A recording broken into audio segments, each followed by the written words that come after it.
Price lord, hallelujah. ದೇವರ ನಾಮಕ್ಕೆ ಸ್ತೋತ್ರವಾಗಲಿ. ಪ್ರಾರ್ಥನೆ ಮಾಡಿಕೊಳ್ಳೋಣ. ಸರ್ವ ಸೃಷ್ಟಿಕರ್ತನ ತಂದೆಯ ದೇವರೇ, ಮಗನ ದೇವರೇ, ಪರಿಶುದ್ಧಾತ್ಮನೇ, ನಿಮ್ಮ ನಾಮಕ್ಕೆ ಸ್ತೋತ್ರ ಸ್ವಾಮಿ. ಈ ದಿವಸವು ಈ ಸಮಯವು ಕೂಡ ನಿಮ್ಮಿಂದ ನೇಮಕವಾದಂತಹ ದಿವಸ ಸಮಯವಾಗಿದೆ. ಅದಕ್ಕಾಗಿ ನಿಮಗೆ ಸ್ತೋತ್ರ. ಈ ದಿವಸದ ಸಂದೇಶದ ಭಾಗವನ್ನು ಕೂಡ ಹೇರಳವಾಗಿ ಆಶೀರ್ವದಿಸಿರಿ. ಇದನ್ನು ಕೇಳುತ್ತಿರುವ ನನ್ನ ಸಹೋದರ ಸಹೋದರಿ ಕೂಡ ಚೆನ್ನಾಗಿ ಕೇಳಿ ಅರ್ಥ ಮಾಡಿಕೊಂಡು ನಿಮ್ಮ ವಾಕ್ಯಕ್ಕೆ ವಿಧೇಯರಾಗಿ ಜೀವಿಸಿ ಅವರ ಮಕ್ಕಳನ್ನು ಅದೇ ಮಾರ್ಗದಲ್ಲಿ ನಡೆಸಿ ಅವರೆಲ್ಲರೂ ನಿಮ್ಮ ಚಿತ್ತಾನುಸಾರ ನಿಮ್ಮ ಸಾಕ್ಷಿಗಳಾಗುವಂತೆ ಮಾರ್ಪಡಿಸಿರಿ. ಹಾಗೆ ಮಾಡುವುದಕ್ಕಾಗಿ ಸ್ತೋತ್ರ. ಯೇಸುವಿನ ನಾಮದಲ್ಲಿ ಪ್ರಾರ್ಥಿಸಿದ್ದೇನೆ ನಮ್ಮ ತಂದೆಯ ಆಮೆನ್. ಇದನ್ನು ಕೇಳುತ್ತಿರುವ ನನ್ನ ಸಹೋದರ ಸಹೋದರಿಯರೇ, ನಿಮಗೂ ಕೂಡ ನನ್ನ ಹೃದಯಪೂರ್ವಕವಾದಂತಹ ನಮಸ್ಕಾರಗಳು. ಈ ದಿವಸದ ಸಂದೇಶದ ಭಾಗವು ಅಟ್ ಜೀವದ ಬೆಳಕು ಸಂದೇಶಕ್ಕೆ 1 ವರ್ಷ ಪೂರ್ಣ. ಅಟ್ ಜೀವದ ಬೆಳಕು ಸಂದೇಶಕ್ಕೆ 1 ವರ್ಷ ಪೂರ್ಣ. ದೇವರ ನಾಮಕ್ಕೆ ಸ್ತೋತ್ರವಾಗಲಿ. ಹಾಗೆ ಮುಂದೆ ಇದೇ ವಿಷಯವಾಗಿ ನಾವು ಸ್ವಲ್ಪ ದೇವರ ಪರವಾಗಿ ಸಾಕ್ಷಿಯನ್ನ ತಿಳಿದುಕೊಳ್ಳೋಣ. ನನ್ನ ಸಹೋದರ ಸಹೋದರಿಯರೇ, ಕಳೆದ ವರ್ಷ ಅಂದ್ರೆ 2024 ಇಸವಿ ಮಾರ್ಚ್ 1ರಿಂದ ಅಟ್ ಜೀವದ ಬೆಳಕೆಂಬ ಒಂದು ಚಾನೆಲ್ ಅಲ್ಲಿ ದೇವರ ಪರವಾಗಿ ದೇವರು ನನ್ನ ಜೀವಿತದಲ್ಲಿ ಮಾಡಿದಂತ ಅದ್ಭುತ ಸಾಕ್ಷಿಗಳು, ದೇವರು ನನ್ನನ್ನು ಸ್ವೀಕರಿಸಿದ್ದನ್ನ ಎಲ್ಲವನ್ನ ತಿಳಿಯಪಡಿಸಲು ದೇವರು ಆಶೀರ್ವಾದ ಮಾಡಿದ್ರು. ಅದು ಇವತ್ತಿಗೆ 1 ವರ್ಷ ಪೂರ್ಣವಾಯಿತು. ಯಾವುದೇ ಇಲ್ಲದೆ ಅಡೆತಡೆ ಇಲ್ಲದೆ ಒಂದು ದಿವಸವೂ ಕೂಡ ನಿಲ್ಲದ ಹಾಗೆಯೂ ಪರಿಪೂರ್ಣವಾಗಿ ಸಾಕ್ಷಿ ಮತ್ತು ದೇವರ ಪರವಾಗಿ ವಚನಗಳನ್ನ ಸಾರುವಾಗಿ ಸತ್ಯ ಸುವಾರ್ತೆಯನ್ನು ಸಾರುವ ಹಾಗೆ ದೇವರು ಆಶೀರ್ವಾದ ಮಾಡಿದರು. ದೇವರ ನಾಮಕ್ಕೆ ಸ್ತೋತ್ರವಾಗಲಿ. ಹಲ್ಲೆಲೂಯಾ. ಹೀಗೆ ಒಂದು ಸಮಯದಲ್ಲಿ ಕ್ರೈಸ್ತ ವಿರೋಧಿಯಾದಂತ ನಾನು, ಅಂದರೆ ನಾವು ನೋಡ್ತೇವೆ ಅಪೊಸ್ತಲರ ಕೃತ್ಯದಲ್ಲಿ ಅಪೊಸ್ತಲನಾದ ಪೌಲನು ಸಂಪೂರ್ಣ ದೇವರ ಒಂದು ವಿರೋಧಿಯಾಗಿದ್ದ. ಆದರೆ ದೇವರು ಆ ಪೌಲನನ್ನು ಆರಿಸಿಕೊಂಡು ದೊಡ್ಡ ಒಂದು ಸಾಕ್ಷಿಯನ್ನಾಗಿ ಮಾರ್ಪಡಿಸಿದರು. ಹಾಗೆ ನಾನು ಕೂಡ ಒಂದು ಸಮಯದಲ್ಲಿ ದೇವರ ವಿರೋಧಿಯಾಗಿದ್ದೆ. ದೇವರಿಗೆ ಕೂಡ ಬಹಳ ಕೆಟ್ಟ ಮಾತುಗಳಿಂದ ಬೈದವನು, ಆ ಸುವಾರ್ತೆ ಸಾರುವ ಸಹೋದರ ಸಹೋದರಿಯೂ ಕೂಡ ಬೈದವನು ಕೂಡ ಆಗಿದೆ. ಇದು ನನ್ನ ಹಿಂದಿನ ಸಾಕ್ಷಿಯಲ್ಲಿ ನೀವು ಕೇಳಿದ್ದೀರಾ. ಕಳೆದ ವರ್ಷ ಮಾರ್ಚ್ 1ರಿಂದ ಕೇಳಿರಬಹುದು. ಹಾಗೆ ನನ್ನನ್ನು ಕೂಡ ಏನು ಮಾಡಿದ್ರು, ದೇವರು ಮಾರ್ಪಡಿಸಿದರು. ಆಮೇಲೆ ನನ್ನೊಂದು ಸುವಾರ್ತೆಯನ್ನಾಗಿಯೂ ಸಾಕ್ಷಿಯನ್ನಾಗಿಯೂ ದೇವರು ಮಾರ್ಪಡಿಸಿದ್ರು. ದೇವರ ನಾಮಕ್ಕೆ ಸ್ತೋತ್ರವಾಗಲಿ. ಹಲ್ಲೆಲೂಯಾ. ಹಾಗೆ ದೇವರ ವಿಷಯವನ್ನ ಬೈಬಲನ್ನ ಓದುತ್ತಾ ಇತರ ಗ್ರಂಥಗಳನ್ನೆಲ್ಲ ಓದುತ್ತಾ ತಿಳಿಯುತ್ತಾ ಬಂದಾಗ ದಿವಸ ಕಳೆದ ಹಾಗೆ ನಾನಾ ತರದ ಬಹಳ ದೊಡ್ಡ ಸಭೆಗಳಲ್ಲಿ ಇದ್ದೆ. ಅನೇಕ ಸೇವಕರುಗಳೊಂದಿಗೂ ಕೂಡ ಇದ್ದೆ.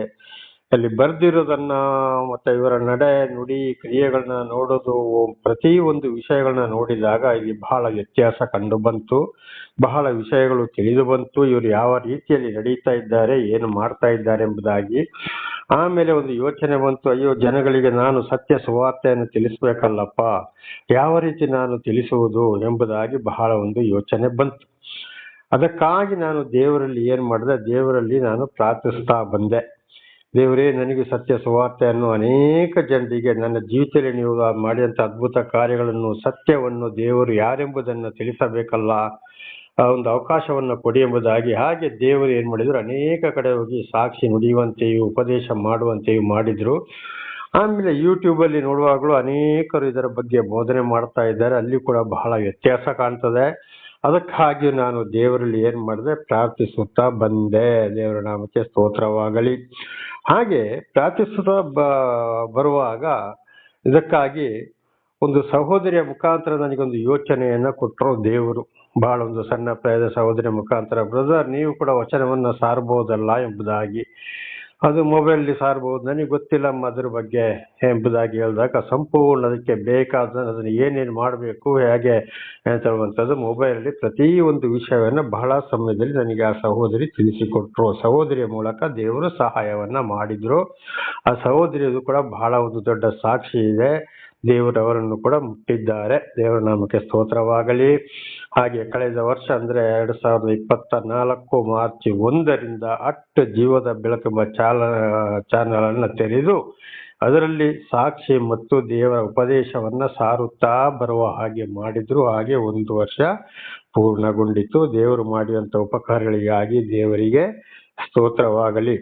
ಹಾಗೆ ಮತ್ತೆ ನಾವು ಬೈಬಲಲ್ಲಿ ಕೂಡ ನೋಡುವಾಗ, ಆದಿಕಾಂಡದಲ್ಲಿ ನೋಡುವಾಗ, ಸೊದೋಮ್ ಗೊಮೋರದ ವಿಷಯದಲ್ಲಿ ಕೂಡ ಲೋಟನು ಎಲ್ಲಾ ಜನಗಳಿಗಾಗಿ ಏನ್ ಮಾಡ್ತಾ ಇದ್ದಾರೆ, ಬಹಳ ಬೇಸರ ಪಡ್ತಾ ಇದ್ದ. ಅಯ್ಯೋ, ದೇವರು ಈ ರೀತಿ ಇದ್ದಾರೆ, ಈ ರೀತಿ ತಿಳಿಸಿದ್ದಾರೆ, ಇವರು ಈ ರೀತಿ ಮಾಡ್ತಾ ಇದ್ದಾರಲ್ಲಪ್ಪ ಅಂತೇಳಿ ಲೋಟನು ಬಹಳ ಬೇಸರಗೊಳ್ತಾ ಇದ್ದ. ಇದೇ ಒಂದು ಬೇಸರವು ಕೂಡ ನನಗೂ ಉಂಟಾಯಿತು. ಅಯ್ಯೋ ದೇವರೇ, ನಾನು ಸಾರ್ಬೇಕಲ್ಲಪ್ಪ, ಈ ಲೋಕದ ಜನಗಳು ಹೀಗೆ ಮಾಡ್ತಾ ಇದ್ದಾರಲ್ಲ ಅಂತ ಆಗ್ಲೇ ಹೇಳಿದಾಗ ಅನೇಕ ಸಭೆಗಳಲ್ಲಿ ಜನಗಳನ್ನ ಮತ್ತು ಈ ಸೇವಕರುಗಳು ಅಂತ ಹೇಳಿಕೊಂಡು ಮನ ಬಹಳ ಅವ್ರನ್ನೆಲ್ಲ ನೋಡಿದಾಗ ಮನ ಕರಗ್ತಾ ಇತ್ತು. ಅಲ್ಲಿ ಬರ್ದಿರೋದೇ ಒಂದು, ಇಲ್ಲಿ ಮಾಡ್ತಾ ಇರೋದೇ ಒಂದು, ಯಾವ ವಿಷಯಕ್ಕೆ ಏನು ಅಂತ ಹೇಳಿ ದೇವರ ನಾಮಕ್ಕೆ ಸ್ತೋತ್ರವಾಗಲಿ. ಹಾಗೆ ಲೋಟನ ಹಾಗೆ ಕೂಡ ನನಗೆ ಬಹಳ ಮನ ಮುರುಗುತ್ತಾ ಇತ್ತು. ದೇವರು ಅದಕ್ಕಾಗಿ ಆಶೀರ್ವಾದ ಮಾಡಿದ್ರು. ಹಾಗೆ ಈಗ ಮುಂದಿನ ವಚನಗಳಿಗೆ ಹೋಗೋಣ. ಇದೇ ವಿಷಯವಾಗಿ ಯೆಶಾಯ 6:1-8 ನಾವು ನೋಡುವಾಗ, ಯೆಶಾಯ 6:1-8 ನೋಡುವಾಗ ಯೆಶಾಯನು ಇಲ್ಲಿ ಹೇಳ್ತಾ, ಯೆಶಾಯನಿಗೆ ದೇವರ ದರ್ಶನವಾದ ಮೇಲೆ ಯೆಶಾಯನಿಗೆ ಯೋಚನೆ ಬರ್ತದೆ, ಅಯ್ಯೋ ನಾನು ಹೊಳಸು ತುಟಿಯವನು, ನಾನು ಏನ್ ಮಾಡ್ಲಪ್ಪ, ನನ್ನ ಕತೆ ಮುಗಿಯಿತು ಎಂಬುದಾಗಿ ಯೋಚನೆ ಮಾಡ್ತಾ ಇದ್ದಾನೆ. ನಾನು ದೇವರ ಒಂದು ಸುವಾರ್ತೆಯನ್ನು ಹೇಗೆ ಸಾರೋದು, ವಿಷಯವನ್ನು ಹೇಗೆ ಸಾರೋದು ಎಂಬುದಾಗಿ. ಆಗ ದೇವರ ದೂತರು ಚಿಮಿಟಿಯಲ್ಲಿ ಒಂದು ಕೆಂಡವನ್ನು ಮುಚ್ಚಿಕೊಂಡು ಅವನ ನಾಲಿಗೆಗೆ ಮುಟ್ಟಿಸಿ ಅವನನ್ನು ಶುದ್ಧಗೊಳಿಸಿದರು. ಅದರಲ್ಲಿ ದೇವರ ಒಂದು ವರ ಅವನಿಗೆ ಲಭಿಸಿತು. ಆಮೇಲೆ ಯೆಶಾಯನು ಹೇಳ್ತಾನೆ, ಇನ್ನು ನನ್ನ ಕಳುಹಿಸು, ನಾನು ಹೋಗ್ತೀನಿ ನಿನ್ನ ವಿಷಯವನ್ನು ಸಾರಕ್ಕೆ ಎಂಬುದಾಗಿ. ಹಾಗೆ ಯೆಶಾಯನನ್ನ ಹೊಳಸು ತುಟಿಯವನಂದ್ರೆ ಹಿಂದೆ ನನ್ನ ಒಂದು ಜೀವಿತ ಕೂಡ ಹಾಗೆ ಆಗಿತ್ತು. ಕೆಟ್ಟದಾಗಿ ಮಾತಾಡೋದು, ಬೊಯ್ಯೋದು, ನಾನಾ ತರದ ಲೋಕದ ವಿಷಯ ಹಾಗೆ ಮಾಡಿಕೊಂಡು ದೇವರು ಏನ್ ಮಾಡಿದ್ರು, ಶುದ್ಧೀಕರಿಸಿ ನನ್ನನ್ನು ಕೂಡ ದೇವರು ಆಶೀರ್ವಾದ ಮಾಡಿದ್ರು. ಅದಕ್ಕೆ ಆಗಿ ದೇವರಿಗೆ ನಾನು ಸ್ತೋತ್ರವನ್ನ ಸಲ್ಲಿಸೋನಾಗಿದ್ದೇನೆ. ಪೌಲನ ಹಾಗೆ ಯೆಶಾಯನ ಹಾಗೆ ದೇವ ವಿರೋಧಿ ಆದವರನ್ನ ನನ್ನನ್ನು ಕೂಡ ದೇವರು ಶುದ್ಧೀಕರಿಸಿ ಆಶೀರ್ವಾದ ಮಾಡಿದ್ರು, ಮಾಡ್ತಲೇ ಇದ್ದೇನೆ. ಅದೇ ಇವತ್ತು ದೇವರ ಪರವಾಗಿ ಸಾಕ್ಷಿ ನುಡಿಯುತ್ತಾ ಸತ್ಯ ಸುವಾರ್ತೆಯನ್ನ ಸಾರುವಂತದ್ದು. ದೇವರ ನಾಮಕ್ಕೆ ಸ್ತೋತ್ರವಾಗಲಿ. ಹಲ್ಲೆಲೂಯಾ. ಹಾಗೆ ಮುಂದಿನ ವಚನಗಳಿಗೆ ಹೋಗೋಣ. ಯೆರೆಮೀಯ 33:3 ಓದುವಾಗ, ನಾನು ನಿನಗೆ ಸದುತ್ತರವನ್ನು ದಯಪಾಲಿಸಿ ನಿನಗೆ ತಿಳಿಯದ ಮಹತ್ತಾದ ಗೂಢಾರ್ಥಗಳನ್ನು ಗೋಚರಪಡಿಸುವೆನು ಎಂಬುದಾಗಿ. ನಾನು ನಿನಗೆ ಸದುತ್ತರವನ್ನು ದಯಪಾಲಿಸಿ ನಿನಗೆ ತಿಳಿಯದ ಮಹತ್ತಾದ ಗೂಢಾರ್ಥಗಳನ್ನು ಗೋಚರಪಡಿಸುವೆನು. ಹಾಗೆ ಬೇಡಿಕೊಂಡಾಗ ಈ ಒಂದು ಬೇಡಿಕೆಗೆ ದೇವರು ಉತ್ತರವನ್ನ ದಯಪಾಲಿಸಿದರು. ತಿಳಿಯದಂತ ಮಹತ್ತಾದ ಗೂಢಾರ್ಥಗಳು ನನಗೆ ಗೊತ್ತೇ ಇಲ್ಲ. ನಾನು ದೇವರೊಂದು ಸಾಕ್ಷಿ ಆಗ್ತೇನೆ, ಯೂಟ್ಯೂಬಿನಲ್ಲಿ ನಾನು ಮಾತನಾಡ್ತೇನೆ, ದೇವರ ಸಾಕ್ಷಿಯನ್ನು ಹೇಳ್ತೇನೆ, ಸತ್ಯ ಸುವಾರ್ತೆಯನ್ನು ಸಾರ್ತೇನೆ ಅಂತ ನನಗೆ ಗೊತ್ತೇ ಇಲ್ಲ. ಆಗಲೇ ಹೇಳಿದ ಹಾಗೆ ಬೇಡಿಕೊಡ್ತಾ ಇದ್ದೆ, ಯೋಚನೆ ಬಂದಿತ್ತು. ಆದರೆ ದೇವರು ಅದಕ್ಕೆ ಗೂಢಾರ್ಥವನ್ನ ತಿಳಿಪಡಿಸಿದರು, ಗೋಚರಪಡಿಸಿದರು, ಉತ್ತರವನ್ನು ಕೂಡ ಕೊಟ್ಟರು. ದೇವರ ನಾಮಕ್ಕೆ ಸ್ತೋತ್ರವಾಗಲಿ. ಹಲ್ಲೆಲೂಯಾ. ಹಾಗೆ ಮುಂದಿನ ವಚನಗಳಿಗೆ ಹೋಗೋಣ. ಮಾರ್ಕ 11:24 ಓದುವಾಗ, ಆದ ಕಾರಣ ನೀವು ಪ್ರಾರ್ಥನೆ ಮಾಡಿ ಏನೇನು ಬೇಡಿಕೊಳ್ಳುತ್ತೀರೋ ಅದನ್ನೆಲ್ಲ ಹೊಂದಿದ್ದೇವೆ ಎಂದು ನಂಬಿರಿ, ಅದು ನಿಮಗೆ ಸಿಕ್ಕುವುದೆಂದು ನಿಮಗೆ ಹೇಳುತ್ತೇನೆ. ನಾನು ನಿಜವಾಗಿ ದೇವರಲ್ಲಿ ಲೋಟನು ಮನಮರುಗಿದಾಗೆ ಮನಮರುಗಿ ದೇವರಲ್ಲಿ ನಾನು ಇದಕ್ಕಾಗಿ ಅನೇಕ ಕಡೆಗೆ ನಿನ್ನ ಸತ್ಯ ಸುವಾರ್ತೆಯನ್ನು ಸಾಲ್ಬೇಕಪ್ಪ, ಎಲ್ಲೆಲ್ಲಿಗೆ ಹೋಗ್ಬೇಕು, ಕಳಿಸಿಕೊಡು, ಹೋಗಲೇಬೇಕು, ನುಡಿಯಲೇಬೇಕು ಅಂತೇಳಿ ನಾನು ಪ್ರಾರ್ಥನೆ ಮಾಡವನಾಗಿದ್ದೇನೆ. ವಿಶ್ವಾಸದಲ್ಲಿ ಮಾಡಿದ್ದೆ, ಅದನ್ನ ದೇವರು ದಯಪಾಲಿಸಿದ್ರು, ದೇವರು ಆಶೀರ್ವಾದ ಮಾಡಿದ್ದರು.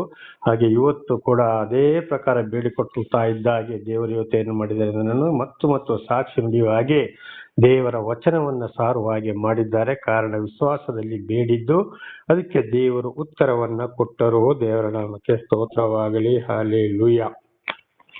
ಹಾಗೆ ಮುಂದಿನ ವಚನಗಳಿಗೂ ಕೂಡ ಹೋಗೋಣ. ಕೀರ್ತನೆಗಳು 145:6 ಮತ್ತು 7. ಕೀರ್ತನೆಗಳು 145:6-7. ಮನುಷ್ಯನು ನಿನ್ನ ಭಯಂಕರ ಕೃತ್ಯಗಳಲ್ಲಿ ಕಂಡುಬಂದ ಪ್ರತಾಪವನ್ನು ಕೊಂಡಾಡುವುದು, ನಾನು ನಿನ್ನ ಮಹತ್ವವನ್ನು ಪ್ರಸಿದ್ಧಪಡಿಸುವೆನು. ದೇವರ ನಾಮಕ್ಕೆ ಸ್ತೋತ್ರವಾಗಲಿ. ಹಲ್ಲೆಲೂಯಾ. ನೋಡಿ, ಇದು ದಾವೀದರು ಹೇಳಿದಂತ ಮಾತುಗಳು. ಮನುಷ್ಯರು ನಿನ್ನ ಭಯಂಕರ ಕೃತ್ಯಗಳಲ್ಲಿ ಕಂಡುಬಂದ ಪ್ರತಾಪವನ್ನು ಕೊಂಡಾಡುವರು, ನಾನು ನಿನ್ನ ಮಹತ್ವವನ್ನು ಪ್ರಸಿದ್ಧಪಡಿಸುವೆನು. ನೋಡಿ, ಇವತ್ತು ನಾನು ದೇವರನ್ನ ಕೊಂಡಾಡ್ತಾ ಇದ್ದೇನೆ. ಭಯಂಕರವಾದ ಕೃತ್ಯಗಳನ್ನ, ದೇವರ ಕೃತ್ಯಗಳನ್ನ, ನನ್ನ ಜೀವನದಲ್ಲಿ ಕಂಡು ಬಂದ ಪ್ರತಾಪವನ್ನು ನಾನು ಕೊಂಡಾಡ್ತಾ ಇದ್ದೇನೆ. ಇತರರಲ್ಲಿ ಕೂಡ ದೇವರ ಸಾಕ್ಷಿಯನ್ನ ಕೊಡುವನಾಗಿದ್ದೇನೆ. ಹಾಗೆ ನಾನು ಕೂಡ ದೇವರ ಮಹತ್ವವನ್ನು, ಅಂದರೆ ಸಾಕ್ಷಿಯನ್ನ ಮಾಡಿದಂತ ಅದ್ಭುತ ಕಾರ್ಯಗಳನ್ನು ಇವತ್ತು ಪ್ರಸಿದ್ಧ ಪಡಿಸುವನಾಗಿದ್ದೇನೆ. ಇದು ದೇವರ ಆಶೀರ್ವಾದ, ದೇವರ ಒಂದು ಪ್ರೀತಿ. ಹಾಗೆ 7ನೇ ವಚನ, ಜನರು ನಿನ್ನ ಮಹೋಪಕಾರಗಳನ್ನು ನೆನಪಿನಲ್ಲಿಟ್ಟುಕೊಂಡು ಪ್ರಕಟಿಸುವರು, ನಿನ್ನ ನೀತಿಯನ್ನು ಹೊಗಳುವರು. ದೇವರ ನಾಮಕ್ಕೆ ಸ್ತೋತ್ರವಾಗಲಿ. ದೇವರ ನೀತಿಯನ್ನು ಇವತ್ತು ನಾನು ಹೊಗಳುವನಾಗಿದ್ದೇನೆ. ಮಹಾ ಉಪಕಾರವನ್ನ ಮನಸ್ಸಿನಲ್ಲಿ ಇಟ್ಟುಕೊಂಡು ಇತರರಿಗೂ ನಾನು ತಿಳಿಸುವನಾಗಿದ್ದೇನೆ. ದೇವರ ಒಂದು ನೀತಿ, ದೇವರು ನನ್ನ ಜೀವಿತದಲ್ಲಿ ಇಂಥ ಕಾರ್ಯಗಳನ್ನ ಮಾಡಿದ್ದರು, ಅವರು ಒಬ್ಬರೇ ದೇವರು, ಬೇರೆ ಯಾವ ದೇವರುಗಳು ಇಲ್ಲ ಎಂಬುದಾಗಿ ಸಂಪೂರ್ಣವಾಗಿ ದೇವರ ಪರವಾಗಿ ಸಾಕ್ಷಿ ನುಡಿಯುವಂತೆಯೂ ವಚನ ಸಾರುವಂತೆಯೂ ದೇವರು ಆಶೀರ್ವಾದ ಮಾಡುವರಾಗಿದ್ದಾರೆ. ಹಾಗೆ ಕೀರ್ತನೆಗಳು 145, 6 ಮತ್ತು 7 ಪ್ರಕಾರ ಇವತ್ತು ನಾನು ದೇವರನ್ನ ಕೊಂಡಾಡುವನಾಗಿದ್ದೇನೆ ಸಂಪೂರ್ಣ ಪ್ರೀತಿಯಿಂದ. ದೇವರ ನಾಮಕ್ಕೆ ಸ್ತೋತ್ರವಾಗಲಿ. ಈ ಯೂಟ್ಯೂಬ್ ಅಲ್ಲಿ ಅಟ್ಟ ಜೀವದ ಬೆಳಕು ಎಂಬ ಒಂದು ಚಾನೆಲ್ ಅನ್ನ ಸಹೋದರಿಯ ಮೂಲಕ ತೆರೆಯುವಾಗೆ ದೇವರ ಆಶೀರ್ವಾದ ಮಾಡಿದ್ರು. ಅದರ ಮೂಲಕ ಇವತ್ತು 1 ವರ್ಷ ಇವತ್ತಿಗೆ ಸಂಪೂರ್ಣವಾಯಿತು. ಯಾವುದೇ ಗಳಿವಿಲ್ಲದೆ, ತೊಂದರೆ ಇಲ್ಲದೆ, ಅಡಚಣೆ ಇಲ್ಲದೆ ನಡೆಯುವಾಗೆ ದೇವರು ಆಶೀರ್ವಾದ ಮಾಡಿದ್ರು. ಆದೊಂದು ಸಣ್ಣ ಪುಟ್ಟ ವಿಚಾರಗಳನ್ನ ಸೈತಾನು ತಂದು ಹಾಕಿದ್ದ, ಗಲಿಬಿಲಿ ಆಯಿತು. ಅದೊಂದು ಸಹೋದರರ ಮೂಲಕವನ್ನು ಕೂಡ ದೇವರು ಏನ್ ಮಾಡಿದಲ್ಲಿ ಬಗೆಹರಿಸಿದರು. ಸೈತಾನನಿಗೆ ಸೋಲನ್ನ ಉಂಟು ಮಾಡಿದರು. ಆದ್ರೂ ಯಾವುದೇ ಕಾರಣಕ್ಕೂ ಈ ಅಟ್ಟ ಜೀವದ ಬೆಳಕೆಂಬ ಚಾನಲ್ 1 ವರ್ಷದಲ್ಲಿ ನಿಲ್ಲಲಿಲ್ಲ. ದೇವರ ನಾಮಕ್ಕೆ ಸ್ತೋತ್ರವಾಗಲಿ, ದೇವರೊಂದು ಉಪಕಾರಗಳಿಗಾಗಿ. ಹಾಗೆ ಇಲ್ಲಿವರೆಗೆ ಆಶೀರ್ವಾದ ಮಾಡಿದ್ರು. ಅದೇ ಪ್ರಕಾರ ಕೇಳಿದಂತ ನಿಮ್ಮನ್ನು ಕೂಡ ದೇವರು ಹೇರಳವಾಗಿ ಆಶೀರ್ವದಿಸಲಿ. ನನ್ನ ಸಹೋದರ ಸಹೋದರಿಯರೇ, ಅದನ್ನ ಸತ್ಯ ಸುವಾರ್ತೆಯನ್ನ ಕೇಳಿ ದೇವರನ್ನು ನಂಬಿ ಆಶೀರ್ವಾದವನ್ನ ಪಡೆದುಕೊಳ್ಳಿರಿ. ಅದಕ್ಕಾಗಿ ನಾನು ನಿಮ್ಮಲ್ಲಿ ಪ್ರಾರ್ಥಿಸುವನಾಗಿದ್ದೇನೆ. ಇನ್ನು ನನ್ನ ಜೀವಮಾನದ ಕೊನೆಯವರೆಗೂ ಕೂಡ ಜ್ಞಾಪಕ ಶಕ್ತಿ ಇರುವಷ್ಟು ದಿವಸ ದೇವರ ಸತ್ಯ ಸುವಾರ್ತೆಯನ್ನು ಸಾರುತ್ತಾ ಹೋಗುವಾಗೆ ನನಗೂ ನೀವು ಆಶೀರ್ವದಿಸಿರಿ. ಈಗ ವಯಸ್ಸು ನನಗೆ 69, 70 ಸಮೀಪ ಬಂತು, ಹತ್ತಿರ ಬಂದು ಹೋಗಿದೆ. ಅದರಿಂದ ನನ್ನೊಂದು ಜ್ಞಾನ ಶಕ್ತಿಯು ಆರೋಗ್ಯಕ್ಕಾಗಿಯೂ ವಿಶೇಷವಾಗಿ ಪ್ರಾರ್ಥಿಸಿರಿ. ದೇವರ ವಿಷಯದಲ್ಲಿ ನಾನು ಒಬ್ಬಂಟಿಗನಾಗಿದ್ದೇನೆ, ಯಾರಿಗೂ ಬೇಡದವನು ಕೂಡ ನಾನು ಆಗಿದ್ದೇನೆ. ದೇವರ ನಾಮಕ್ಕೆ ಸ್ತೋತ್ರವಾಗಲಿ. ಹಾಗೆ ನೋಡಿ, ಇವತ್ತು ಪ್ರಸಾರವಾಗಬೇಕಾಗಿದ್ದ ದೇವರನ್ನೇ ನಂಬಬೇಕು ಮನುಷ್ಯರನ್ನಲ್ಲ ಭಾಗ 5 ಎಂಬ ಸಂದೇಶವು ಪ್ರಸಾರವಾಗಬೇಕಾಗಿದ್ದು ಇದು ನಾಳೆಗೆ ಮುಂದುವರಿಯುತ್ತದೆ. ಇದೇ ಭಾಗವು. ಅದಕ್ಕಾಗಿ ಕ್ಷಮಿಸಿ. ನಿಮ್ಮೆಲ್ಲರಿಗೂ ಕೂಡ ಧನ್ಯವಾದಗಳು. ದೇವರ ನಾಮಕ್ಕೆ ಸ್ತೋತ್ರವಾಗಲಿ. ನಾಳೆ ಪ್ರಸಾರವಾಗುತ್ತದೆ. ಇನ್ನೊಂದು ವಿಷಯ ಏನಪ್ಪಾ ಅಂದ್ರೆ, ವಿಶೇಷವಾಗಿ ದೇವರ ಒಂದು ಕಾರ್ಯ. ನಾನು ಇನ್ನೊಂದು ಯೋಚನೆ ಮಾಡಿದ್ದೆ, ಬರೀ ಒಂದು ಚಾನಲ್ ಅಲ್ಲಿ ಮಾತ್ರ ಎಲ್ಲಾ ವಿಷಯಗಳನ್ನು ತಿಳಿಸ್ತಾ ಹೋಗ್ಬೇಕಾದ್ರೆ ಬಹಳ ಸಮಯ ಬೇಕಾಗ್ತದೆ. ಹಳೆ ಒಡಂಬಡಿಕೆ, ಹೊಸ ಒಡಂಬಡಿಕೆ ಎಲ್ಲ. ಆದ್ರಿಂದ ಏನ್ ಮಾಡಿದ್ರೆ, ಒಂದೇ ಸಲ ಒಂದು ಯೋಚನೆ ಬಂತು, ಇನ್ನೊಂದು ಚಾನಲ್ ಅನ್ನ ಓಪನ್ ಮಾಡೋಣ. ಅದರಲ್ಲಿ ಸತ್ಯವೇದ ಅಂದ್ರೆ ಬೈಬಲ್ ಅನ್ನ ಆದಿ ಕಾಂಡದಿಂದ ಒಂದು ಕಡೆಯಿಂದಲೇ ತಿಳಿಸ್ತಾ ಬರೋಣ. ನನ್ನ ಸಹೋದರ ಸಹೋದರಿ ತಿಳಿಸ್ತಾ ಬರೋಣ. ಶಾಲೆಯಲ್ಲಿ ಮಕ್ಕಳಿಗೆ ಉಪಾಧ್ಯಾಯರು ಅಂದ್ರೆ ಟೀಚರ್ಸ್ಗಳು ಯಾವ ರೀತಿ ಒಂದು ಕಡೆಯಿಂದ ಪಾಠವನ್ನ ಮಾಡ್ತಾ ಹೋಗ್ತಾರಲ್ಲ, ಅದೇ ರೀತಿ ಆದಿಕಾಂಡವನ್ನು ತಿಳಿಸ್ತಾ ಬರೋಣ ಅಂತೇಳಿ ಯೋಚನೆ ಮಾಡಿದಾಗ, ಇದೇ ಸಹೋದರಿ ಅಂದ್ರೆ ಅಟ್ಟ ಜೀವದ ಬೆಳಕು ಒಂದು ವಿಚಾರವನ್ನು ನನಗೆ ತಿಳಿಸಿದ ಸಹೋದರಿಯೊಂದಿಗೆ ಮಾತನಾಡಿದಾಗ ಹಾಗೆ ಮಾಡೋಣ ಬ್ರದರ್ ಎಂಬುದಾಗಿ ಹೇಳಿದ್ರು. ಹಾಗೆ ಮತ್ತೆ ನೋಡುವಾಗ ಹೆಸರನ್ನ ಯೋಚನೆ ಮಾಡ್ತಾ ಬರುವಾಗ ದೇವರ ಪ್ರೀತಿ ಎಂಬ ಚಾನಲ್ ಅನ್ನ ನಾವು ಓಪನ್ ಮಾಡೋಣ ಎಂಬುದಾಗಿ ಮಾತನಾಡಿಕೊಂಡೆವು. ಹಾಗೆ ಈಗ ಇದೇ 2025 ಮಾರ್ಚ್ 1ರಿಂದ ದೇವರ ಪ್ರೀತಿ ಎಂಬ ಚಾನಲ್ ಕೂಡ ಇವತ್ತು ಅದರಲ್ಲಿ ಕೂಡ ಪ್ರಸಾರವಾಗುತ್ತದೆ. ಅದಕ್ಕಾಗಿ ನೀವು ಪ್ರಾರ್ಥಿಸಿ. ಅದು ಒಂದು ಕಡೆಯಿಂದ ಆದಿಕಾಂಡ, ಇಲ್ಲಿ ಒಂದು ಕಡೆಯಿಂದಲೇ ದೇವರ ವಿಷಯವನ್ನು ತಿಳಿಯುತ್ತಾ ಹೋಗೋಣ. ಈ ಅಟ್ಟು ಜೀವದ ಬೆಳಕೆಂಬ ಚಾನಲ್ ಅದು ಒಂದೊಂದು ವಿಷಯವನ್ನ ಸಾರ್ತಾ ಹೋಗ್ತೀವಿ. ಕಾರಣ ಒಂದರಲ್ಲಿ ಆದರೆ ಬಹಳ ಸಮಯ ತಗೊಳ್ತದೆ ಎಂಬುದಾಗಿ ಅದರಲ್ಲಿ ಕೂಡ ನೀವು ತಿಳಿದುಕೊಂಡಾಗ ಅದಕ್ಕೂ ಸಬ್ಸ್ಕ್ರೈಬರ್ ಆಗಿ, ಅದು ಪ್ರತಿ ದಿವಸ ಮಾರ್ಚ್ 1ನೇ ತಾರೀಕಿನಿಂದ ಅಂದ್ರೆ ಇದೇ ಮಾರ್ಚ್ 1ರಿಂದ ಸಾಯಂಕಾಲ 6ವರೆಗೆ ಪ್ರಸಾರವಾಗುತ್ತದೆ. ಅಂದ್ರೆ 6 ಗಂಟೆ 30 ನಿಮಿಷಕ್ಕೆ. ಅದಕ್ಕಾಗಿ ಕೂಡ ನೀವು ಪ್ರಾರ್ಥಿಸಿರಿ.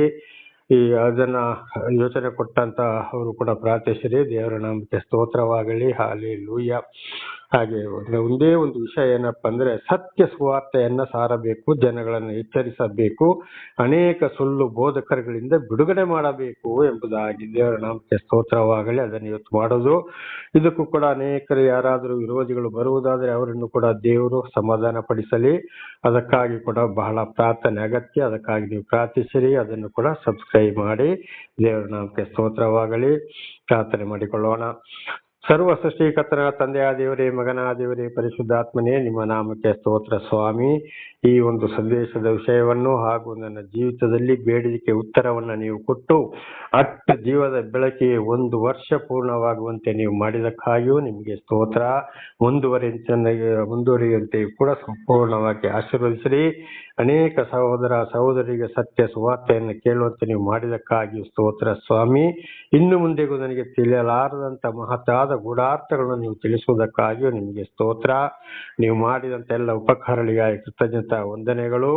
ಇದನ್ನು ಕೇಳುತ್ತಿರುವ ನನ್ನ ಸಹೋದರ ಸಹೋದರಿಗಳು ಚೆನ್ನಾಗಿ ಕೇಳಿ ತಿಳಿದುಕೊಂಡು ಅರ್ಥ ಮಾಡಿಕೊಂಡು ಜೀವಿಸಲು ಬೇಕಾದಂತ ವಿಶೇಷವಾದ ಶಾಂತಿ, ಸಮಾಧಾನ, ಜ್ಞಾನವನ್ನು ಆಶೀರ್ವದಿಸಿರಿ. ಅವರವರ ಮಕ್ಕಳನ್ನು ನಡೆಸುವಂತಾಗಲಿ. ಇತರರಿಗೂ ಅವರು ನಿಮ್ಮ ಚಿತ್ತಾನುಸಾರ ಸಾಕ್ಷಿಗಳಾಗುವಂತೆ ಮಾರ್ಪಡಿಸಿರಿ. ಹಾಗೆ ಇದೇ 25 ಮಾರ್ಚ್ 1ರಿಂದ ದೇವರ ಪ್ರೀತಿ ಎಂಬ ಒಂದು ಚಾನೆಲ್ ಅನ್ನು ಕೂಡ ನಾವು ಅದರ ಬಗ್ಗೆ ಪ್ರಸಾರ ಮಾಡಲು ಕೂಡ ನೀವೊಂದು ಯೋಚನೆಯನ್ನು ಕೊಟ್ಟಿದ್ದೀರಿ. ಅದನ್ನು ಕೂಡ ಹೇರಳವಾಗಿ ಆಶೀರ್ವದಿಸಿರಿ. ನಿಮ್ಮ ಪ್ರೀತಿ ಸಾಹಿಲದೆ ನಾವು ಏನು ಮಾಡಲು ಸಾಧ್ಯವಿಲ್ಲ ಸ್ವಾಮಿ. ಅದಕ್ಕಾಗಿಯೂ ನಿಮಗೆ ಸ್ತೋತ್ರ.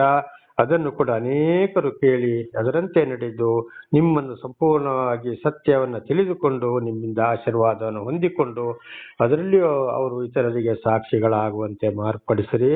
ಅದಕ್ಕಾಗಿ ನಿಮಗೆ ಸ್ತೋತ್ರ. ಯಾರಾದರೂ ವಿರೋಧಿಗಳು ಏನಾದರೂ ತೊಂದರೆ ಮಾಡುವುದಾದರೆ ಅವರನ್ನು ಕೂಡ ನೀವು ಮುಟ್ಟಿರಿ, ಸಮಾಧಾನಗೊಳಿಸಿರಿ. ದೇವ ಅವರನ್ನು ಕೂಡ ಆಶೀರ್ವದಿಸಿರಿ. ಹಾಗೆ ಮಾಡುವುದಕ್ಕಾಗಿ ಸ್ತೋತ್ರ. ನಿಮ್ಮೆಲ್ಲ ಉಪಕಾರಗಳಿಗಾಗಿ ಕೃತಜ್ಞತಾ ವಂದನೆಗಳು. ಯೇಸುವಿನ ನಾಮದಲ್ಲಿ ಪ್ರಾರ್ಥಿಸಿದ್ದೇನೆ ನಮ್ಮ ತಂದೆ, ಆಮೇನ್.